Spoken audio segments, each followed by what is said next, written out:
Kisah memilukan datang dari Kabupaten Ende di Provinsi Nusa Tenggara Timur, NTT. Petugas kesehatan terlihat menggotong jenazah pasien COVID yang dibungkus menggunakan terpal karena diduga ketiadaan kantong jenazah.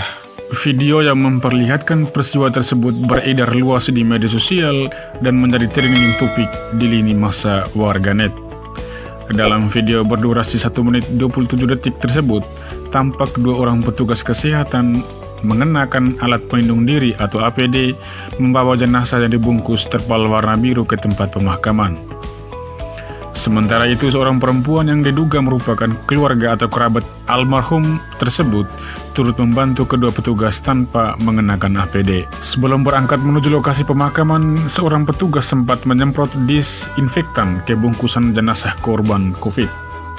Selain itu, petugas juga menyemprotkan disinfektan kepada ketua petugas yang akan menggotong jenazah korban COVID tersebut.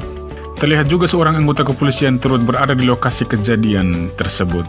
Dari informasi yang dihimpun, diketahui bahwa peristiwa tersebut terjadi di Desa Kanganara, Kecamatan Datu Keli, Kabupaten Ende. Pasien COVID yang meninggal diketahui berinisial LL berusia 63 tahun. LL meninggal pada Kamis 24 Juni pukul 9 pagi dan baru dimakamkan pukul 16 sore. LL diketahui memiliki kontak erat dengan keluarganya yang terkonfirmasi positif COVID dan saat ini sedang dikarantina di Rumah Sakit Umum Daerah Ende.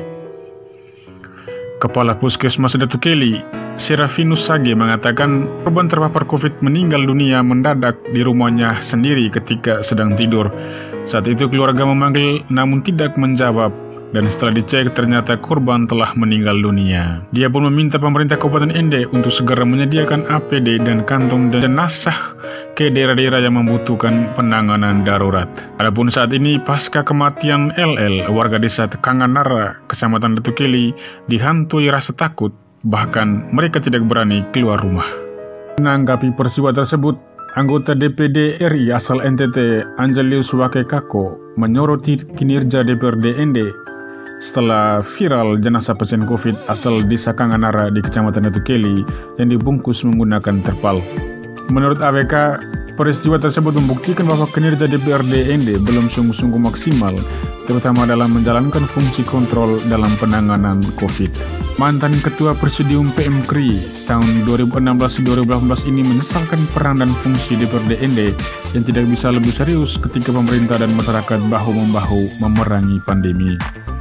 Sebagai wakil rakyat, kata dia, DPRD Ende sudah semestinya berpikir tentang masyarakat secara keseluruhan, bukan dengan sekedar memamerkan foto ketika membagikan sembako kepada warga semata. AWK menegaskan bahwa peristiwa tersebut sudah seharusnya menjadi materi evaluasi DPRD Ende dan juga Pemkab Ende untuk lebih serius menangani pandemi COVID di Ende. Ende saat ini merupakan salah satu daerah dengan tingkat penularan tinggi di NTT. Hingga 24 Juni, tercatat ada 1.129 kasus positif COVID di Kabupaten Ende. Sebanyak 961 telah sembuh, sedangkan 150 orang pasien sedang dirawat, 18 orang sudah meninggal dunia.